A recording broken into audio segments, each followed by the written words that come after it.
Well, yesterday we kind of got the front end fixed on this car, other than the wheel bearings. Yeah, I know you're unhappy, and I'm really sorry that you hate me so much, but you'll have to stay.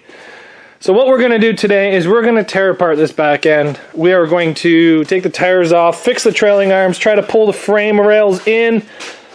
We're just going to pretend like we don't see this. This is horrible. We're going to pretend like we don't see it. Just close your eyes and walk away. We're going to pull this frame rail in a bit just to give some tire clearance if we can. And then we're going to fix this trailing arm as well. And I just noticed how bad this strut was. This bottom plate is bent 90 degrees and the spring's barely in there. Maybe that's why this thing still has so much ground clearance, because it's got like a 4-inch lift because this thing's bent right up. Maybe we'll just put a little tack weld of weld right there. Spot weld of tack weld of weld. I don't know what you call it. A bead of weld. We'll put a bead of weld. That's the proper term. Even this bearing's gone. Every wheel bearing is gone on this car. Oh my god. But anyway, let's get these tires off and see what we're dealing with here and see how bad things actually are back here, because from my perspective, they're pretty bad. Yeah. Oh yeah, they're pretty bad. Sorry about the smoke in here, but it's okay. So we have the come along hooked up to the factory tow point, and we're going to pull from right here. Now I'm a little nervous about this ripping and this chain flying around. And when I'm standing here, this chain coming around and smashing me in the face. So I've taken this bungee cord and I'm going to just loop it around the chain. So then that way it acts as a guard for my face. Because let's just face it, my face can't get any uglier than what it is, so I need to keep it as pretty as I can. So we're just going to pull this, and hopefully it's going to try to pull this whole side in. This side here a little bit, but I'm not too concerned. Once we get it to a point, maybe I can do the opposite to this side. So let's see if this goes anywhere.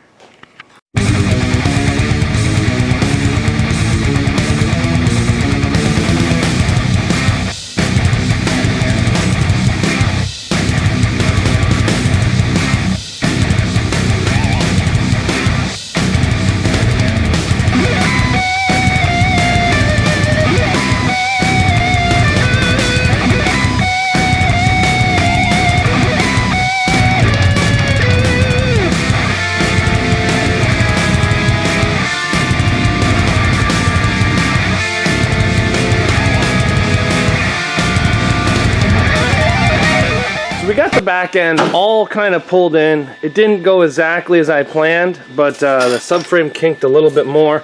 But I did get this frame rail up and over, and I got a lot more tire clearance. So even though it didn't work 100% the way I wanted to, it did work. I'm not super excited about this. I might throw something on there. I'm not sure. I'm probably going to throw something on there. This is kind of like a cleanup show. You're allowed any local fair board rules and a couple of other shows rules. So just trying to get the thing done and on the trailer, pretty much is what we're trying to do. But I've already taken this side apart and fixed it. I cut the backing plate off because up until about 10 minutes ago, I did have a working e-brake. Let me just turn this thing off. I did have a working e-brake, so I cut the bend out. Actually, where it was broken, it was bent, so I just cut them out. Not a huge piece I just cut out, just where the steel was damaged. So you see how it was oblong? So I just cut it so it was round.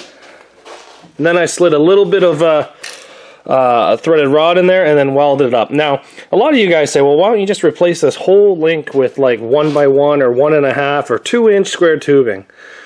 I can't. My rules are very stock. You know what, guys? I really think that some of the builds you do down in the US are fantastic. I think that they are amazing, and they're very good. Some of them are amazingly good. I just seen one of my viewers actually sent me a whole bunch of pictures of his AMC, and it is nasty. It is. He won his derby and sent me photos. I said, it looks the exact same. He goes, yep, yes it does. But anyway, I can't do that. I got to keep stuff pretty stock. So I'm basically allowed 2 inches on either side of the repair. So if they do drill a hole at Retech, it's not saying they're going to, but you know, some places will, especially to me. If they drill a hole and they see it's not all the way through, I kind of get a pass. But if they just drill a hole like here and they see it and they drill a hole here and see a repair, they're going to get a little bit upset. So it's only about that big. What I actually used for this side was one of the strut bolts out of my bucket here. This is the size of bolt that I used to repair that, so it's not too big. So you can basically see how big a repair I put inside there. It's tiny. But the officials here in Ontario will drill your cars if they feel like. So this side here is bent, and it's kind of affecting my driving ability, so I'm just going to give it a cut here and a cut here, make it so the tubes are full-length tubes. I'm going to pull it back, and then I'm going to re-weld it, so then that this car is now movable again, and I can get it off the trailer, well, off the hoist. So, yeah. So I just cut the head off the bolt, and I slid it in there and tacked it. Now I'm going to slide this one over top of it. We're going to use a ratchet strap here and probably just hook to this door handle or this hole here, just somewhere to get a pull to help pull this ahead to slide it in. So just like that, we have that pulled together. Now we can put our weld. All we did is hook to that hole and hook to a hole that was put into the door by, I guess, someone's bumper. Yes. So now we'll just weld that back up and then we can throw a tire on and we're pretty much done back here. Well, the tire's a little close to the body. I even just trimmed a bit of steel. It's still pretty warm. You can see the fire that just happened there. You can see the smoke trying to escape. But that's okay. But they're a little close to the body. I could run smaller tires, but I don't really want to run smaller tires because of how this car is bending. It's starting to belly out. So I kind of need as much height in the back as I can. Now, I'm not going to a super muddy track, so it's not going to be a huge issue that I don't have. If the back end bottoms out, it's not going to be a huge issue. But because it's on asphalt, I can definitely drag a car around.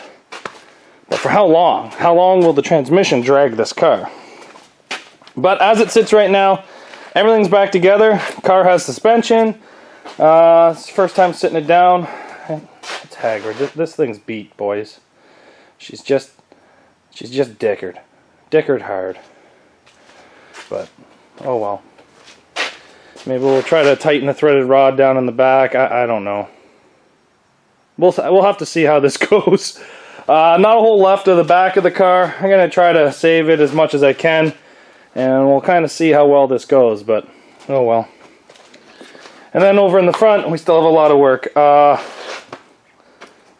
This plate's kind of ripping away. Yeah, everything's kind of messed up. The frame rail's all smashed with a sledgehammer trying to get it straight. It's still kinked really hard. She's like rolled over. This side here is pretty good, but she still has a massive kink. But yeah, we're going to start cutting away at here and then trying to find a bumper for the front of this and going from there. Yeah, let's see how this goes. But the front end is for a different video. So everybody, thank you very much for watching. You guys seen how I fixed my trailing arms and all that. The car's back on 4 tires that are kind of where they should be. They don't move around. And overall I'm pretty happy because now the car rolls again. It rolls, drives, and steers. So thanks everybody for watching. And we'll see you back here on tomorrow on Zach's workshop. And hopefully we can build a couple more derby cars and maybe an enduro car. So stay tuned, everybody. See you back here tomorrow. Take care.